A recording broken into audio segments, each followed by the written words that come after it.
Terjerat Cinta Om Duda. Episode 20. Setelah operasi gadis pengasuh.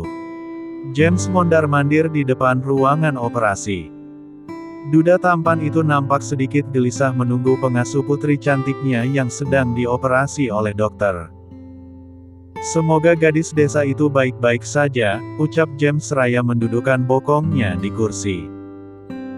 30 menit berlalu, Sofia nampak belum juga selesai dioperasi. Nampaknya melakukan operasi pada jari manis sama halnya dengan operasi lainnya. Duda tampan itu mengira jika operasinya bisa dilakukan beberapa saat saja, namun nyatanya lumayan lama dan membuat James sedikit tegang. "Bagaimana, bos? Apakah sudah selesai?" tanya Leo yang baru saja tiba ke sana. James menolehkan wajahnya. "Jika sudah selesai maka aku tidak akan berada di sini," jawab James ketus. Leo menelan salivanya. Glek. Nampaknya asisten pribadi itu memilih pertanyaan yang salah. Sudah 30 menit gadis desa itu berada di dalam sana. "Aku tidak mengerti, kenapa sangat lama sekali para dokter itu melakukan operasi pada jari manis gadis desa itu," ucap James yang nampak kusut. "Nampaknya Anda sangat khawatir sekali pada gadis desa itu, Tuan," celetuk Leo yang berhasil membuat James menolehkan wajahnya dan menatap sangar pada asisten pribadinya itu. "Bicara apa kau, sialan?" sungut James dengan nada suara yang dingin. "Tentu saja aku mencemaskannya dan merasa bersalah padanya, karena apa yang telah terjadi padanya itu karena permasalahanku dengan momi putriku yaitu Luna," ucap duda tampan itu yang nampak menekan setiap ucapannya. Leo manggut-manggut tanda mengerti. Tentu saja ia sangat paham pada watak dan kepribadian bos dudanya itu. James memang orang yang selalu bertanggung jawab dengan apa yang telah ia lakukan. "Saya mengerti, Tuan. Tapi sebaiknya Anda tetap tenang dan sabar menunggu gadis desa itu. Saya yakin tidak akan terjadi apa-apa pada Sofia, ini hanya operasi kecil," ucap Leo yang mencoba menyegarkan hati bos dudanya. James mengangguk dan mengusap wajahnya. "Tentu saja aku harus bertanggung jawab pada gadis desa itu. Bagaimanapun ini semua karena keteledoranku," ucap James dalam hati. Maaf Tuan. Mengenai wanita yang mendaftar menjadi sekretaris baru itu sudah mengirimkan formulir dan segala syarat pengajuan diri pada perusahaan," ucap Leo yang nampaknya memiliki sebuah info mengenai sekretaris baru yang Mila utus untuk menggantikannya. James mendelikkan matanya dan menatap tajam pada vas bunga besar yang ada di sudut ruangan. "Nampaknya Mila benar-benar berniat pergi dari kehidupanku," ucapnya dengan suara yang sangat rendah namun dapat terdengar oleh Leo. "Ya, hal itu karena Mila ingin segera menikah, Tuan," jawab Leo yang berhasil membuat James berdecak kesal. "Cek, itu alasan yang tidak masuk akal," decak duda tampan itu. "Tapi benar, Tuan. Saya dengar bahwa Mila sudah memiliki kenalan seorang pria yang berasal dari Prancis," ucap Leo yang berhasil membuat James terbelalak kaget. "Apa? Kenalan seorang pria yang berasal dari Prancis?" James nampak terkejut dan bangkit dari duduknya. Leo mengangguk. "Benar, Tuan," jawab asisten pribadi itu. James mengepalkan kedua tangannya dan mengeraskan rahangnya penuh emosi. Tentu saja ia sangat marah dan merasa cemburu mendengar penuturan asisten pribadinya itu. "Beraninya wanita itu," desis James yang berhasil membuat Leo mengerutkan dahinya tak mengerti. "Ada apa dengan si bos? Kenapa dia terlihat marah begini?" ucap Leo dalam hati. Soal pendaftar sekretaris itu, besok aku akan mewawancarainya," ucap James seraya mendudukkan bokongnya kembali. Leo mengangguk. "Baik, Tuan," jawab Leo. 2 jam kemudian, dengan orang tua pasien Sofia. Tanya seorang pria yang sepertinya adalah dokter yang mengoperasi jari manis Sofia. Ah, bukan. Saya majikannya, jawab James. Oh, majikan yang dermawan, ucap lelaki itu. James hanya tersenyum kecut. Pasien Sofia sudah selesai kami operasi, sekarang masih berada di ruang operasi. Dan Anda harus menunggu kira-kira 30 menit lagi sampai dia tersadar. Ucap laki-laki itu yang tak lain adalah dokter spesialis tulang. Baik, dok. Terima kasih banyak, dok. Ucap James yang nampak sedikit tenang dan lega. Syukurlah gadis desa itu sudah selesai dioperasi. Saya rasa Tuan sudah bisa bernapas lega sekarang. Ucap Leo. Ya, tentu saja, aku sudah merasa tenang karena gadis desa itu tidak kenapa-kenapa. Princess pasti senang mendengar kabar ini, jawab James yang kini nampak bisa menyunggingkan senyumannya.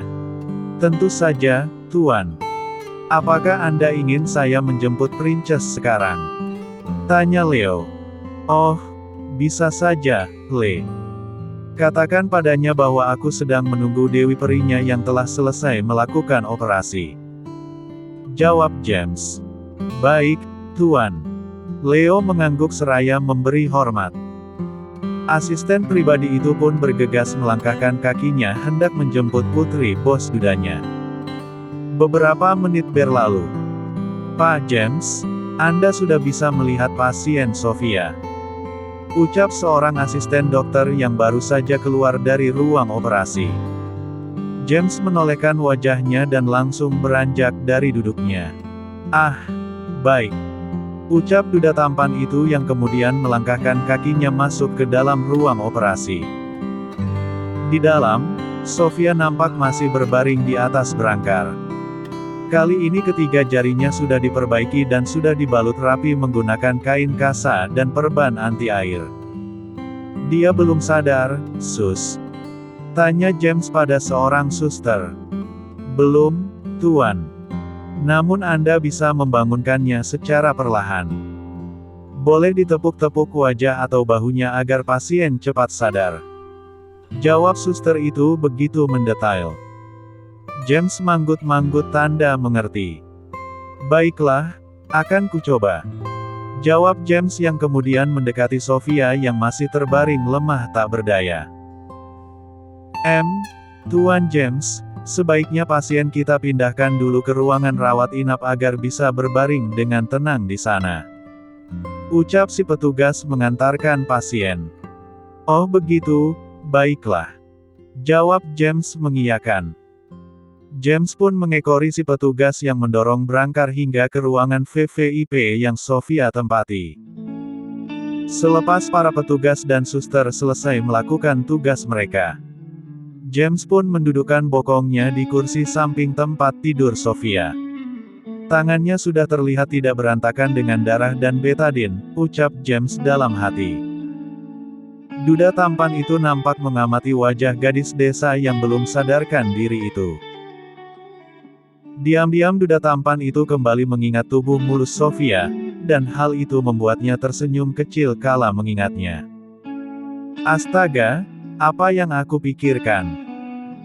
Kenapa aku memikirkan apa yang aku lihat dari tubuh gadis desa ini, ucap James setengah berbisik. James mengusap wajahnya kasar. Duda tampan itu kini nampak menepuk-nepuk wajah Sofia dan memanggil namanya agar cepat bangun. Annabelle, bangunlah. Kau sudah selesai dioperasi. Ayo bangun, ucap duda tampan itu yang nampak berusaha membangunkan pengasuh putrinya. Namun, Sofia masih diam tanpa kata. Nampaknya gadis desa itu belum sadar dan masih betah dalam zona ketidaksadarannya. Cek, benar-benar kebo, decak James yang kemudian menepuk pundak Sofia agar cepat bangun.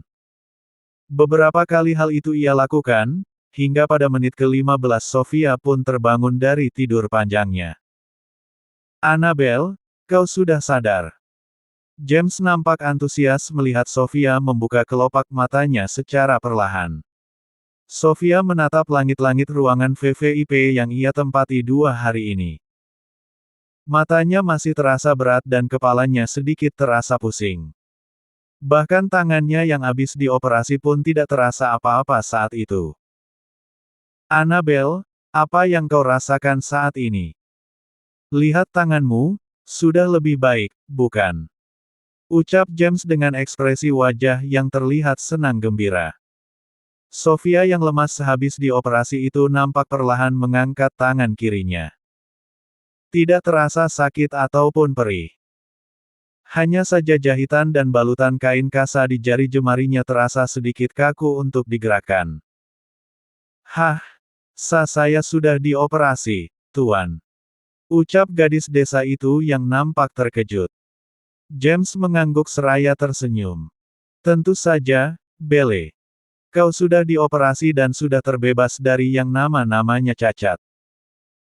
Jawab duda tampan itu yang nampak sumringah. Entah mengapa James memang merasa senang kala melihat pengasuh putri cantiknya sudah selesai dioperasi. Sofia tersenyum bahagia. Terima kasih, Tuan. Ini semua berkat kebaikan Tuan pada saya. Ucap gadis desa itu penuh syukur. James tersenyum kecil. Santai saja, Belle. Ini sudah menjadi tanggung jawabku. Jawab duda tampan itu. Sofia tersenyum dan masih memandangi tangannya yang terasa lebih baik. Syukurlah aku sudah selesai dioperasi. Tapi kok aku tidak merasa apa-apa, ya? Perasaan tadi dokter ngajakin aku ngobrol, tapi tiba-tiba aku mengantuk dan langsung tidur. Astaga, hebat sekali ucap Sofia dalam hati. Sofia mengangkat tinggi-tinggi tangan kirinya. Tentu saja ia sangat senang karena kini tangannya sudah tidak begitu buruk. Setelah ini gadis desa itu hanya tinggal menunggu kering jahitan dan setelah itu baru bisa melepas jahitannya. Annabelle, jangan banyak bergerak. Tanganmu masih harus istirahat, aku takut jahitannya putus atau urat di dalamnya yang putus. Tegur James seraya menatap tajam dan penuh peringatan pada pengasuh putri kecilnya itu. Makanya kau diam dan jangan banyak tingkah. Tegas James. Sofia mengangguk kecil, gadis desa itu pun menurunkan tangannya dan meletakkannya di samping tubuhnya. Tuan, kapan saya bisa pulang dari sini? Saya sudah tidak kuat ingin keluar dari tempat ini. Oh ya? Mulut saya terasa pahit sekali, bisakah tolong berikan air minum itu pada saya? Cerocos Sofia dengan suara yang serak-serak banjir karena tenggorokannya kering. James memutar bola matanya malas dan membuang napasnya. Huff, aku bukan dokter yang bisa menentukan kapan kau bisa pulang dari sini, Annabelle. Dan kau dengar ini, tidak ada dalam kamus besar seorang majikan mau disuruh-suruh oleh bawahannya. Astagfirullah, hal ini kulakukan karena kau sedang dalam zona emergensi, Annabelle. Ucap duda tampan itu yang nampak menekan setiap ucapannya. Sofia tersenyum kecil, tentu saja ia pun tahu akan hal itu. Oh walah, saya pikir Tuan tahu segalanya. Ucap gadis desa itu sekenanya. Besok dan seterusnya saya tidak akan lagi menyuruh Tuan. Lanjut gadis desa itu tanpa ragu. James memencengkan bibirnya dan mengangkat kedua alisnya. Aku bukan Tuhan, Annabelle. Sungut duda tampan itu. Baiklah. Lanjutnya seraya meraih sebotol air mineral lalu memberikannya pada pengasuh putri cantiknya. Sofia tersenyum dan meraih sebotol air mineral yang majikan galaknya berikan padanya. Tak membuang waktu lagi Sofia pun meneguk air mineral yang mampu mengusir rasa pahit di tenggorokannya.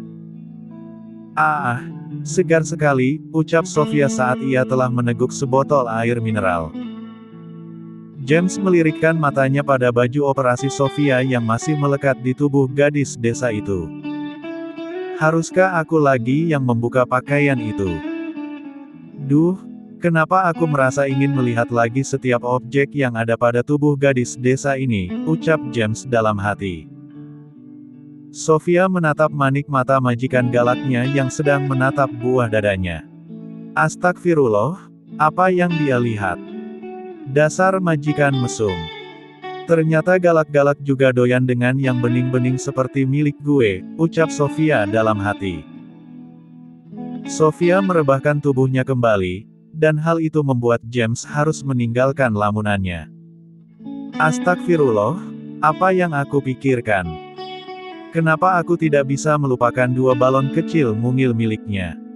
Sial, batin James berucap. Ceklek. Terdengar handel pintu dibuka oleh seseorang. Sofia dan James nampak menolehkan wajah mereka secara bersamaan. Dewi Peri. Teriak gadis kecil berusia 5 tahun itu. Ia sangat terlihat gembira bertemu dengan pengasuhnya. Sofia menyunggingkan senyumannya dan siap menyambut dekapan hangat dari asuhannya itu. Princess, apa kabarmu sayang? Ucap Sofia seraya mengusap lembut kepala asuhannya yang bersandar pada dadanya. Emily tersenyum hangat. Seperti yang kau lihat, Dewi Peri. Princess sehat dan semangat menjalani hidup. Jawab gadis kecil itu yang membuat Sofia, James serta Mila tertawa kecil mendengar jawaban dari mulutnya. Princess, kau pintar sekali. Puji Sofia seraya mencubit gemas pipi cubi asuhannya itu. Ya dong, siapa lagi dadinya, James? Timpal James membanggakan diri. Nyeh, Dedi mesum aja bangga, protes Sofia dalam hati. Sofia, bagaimana keadaanmu sekarang? Apakah sudah merasa lebih baik? Tanya Mila penuh kelembutan. Sofia mengangguk serta tersenyum hangat. Tentu saja, Mbak Mil. Mungkin hanya tinggal menunggu keputusan dokter tentang kepulangan saya. Jawab gadis desa itu. Sepertinya kau belum bisa pulang sampai keadaanmu membaik, Annabel. Timpal James. Membaik bagaimana, Tuan? Dari kemarin kesehatan saya sangat baik. Hanya luka di jari saya saja yang membuat saya harus disuntik dan dipasang infus seperti ini. Astaga! Seloroh gadis desa itu. Mila tersenyum kecil mendengar ucapan Sofia. Ya, kau benar, Sofia. Ucap sekretaris cantik itu. Tetapi, benar juga yang dikatakan oleh Pak James. Biasanya dokter menyarankan pasien untuk tetap dirawat dalam beberapa hari ke depan. Lanjut sekretaris cantik itu. Sofia manggut-manggut tanda mengerti.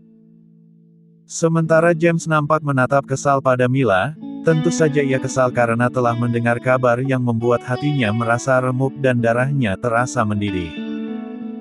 Jangan menginap lagi, Dewi Peri. Pulanglah bersama kami, Princess sangat merindukan Dewi Peri. Rengek gadis kecil itu dengan tingkahnya yang manja. Sofia tersenyum simpul dan mengusap lembut puncak kepala asuhannya. Dewi Peri juga sangat merindukan Princess.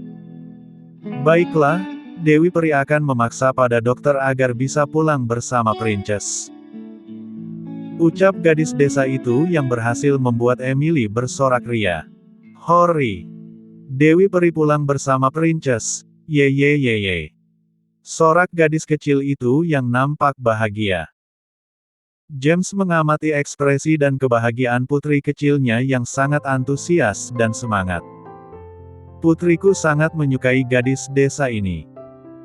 Padahal aku ingin Mila merebut perhatian putriku agar membuat Princess ingin menjadikan Mila sebagai ibu untuknya, ucap James dalam hati.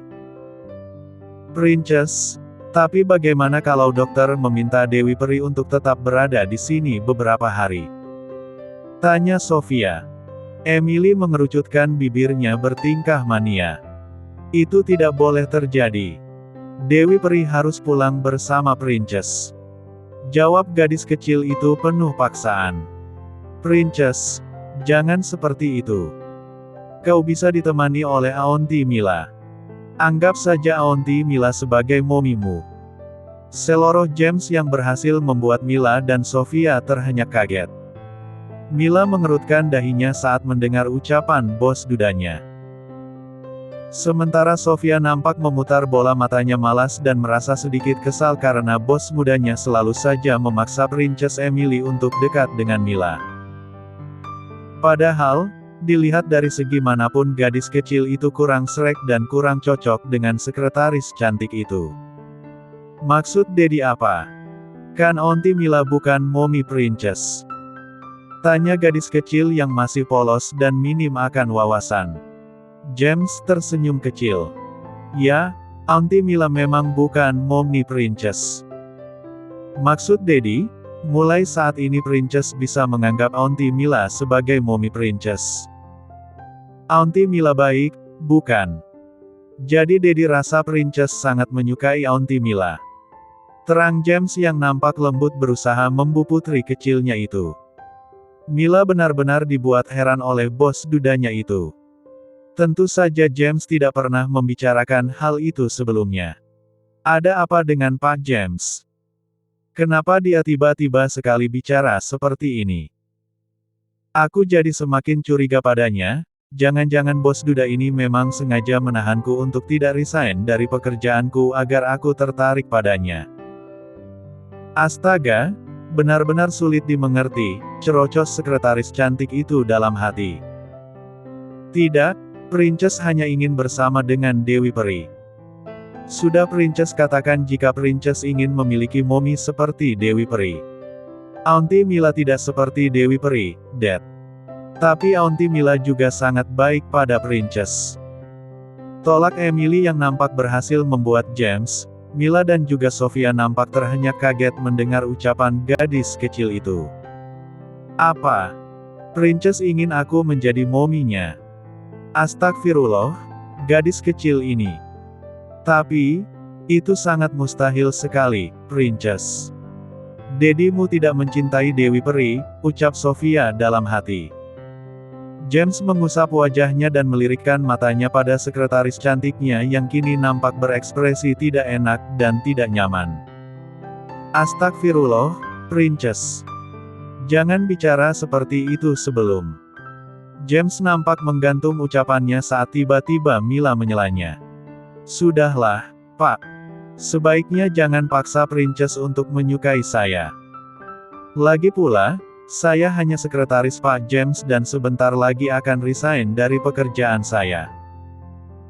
Dan setelah saya benar-benar resign, kemungkinan besar saya akan jarang bertemu dengan Princess. Jadi, biarkan Princess memiliki keinginannya.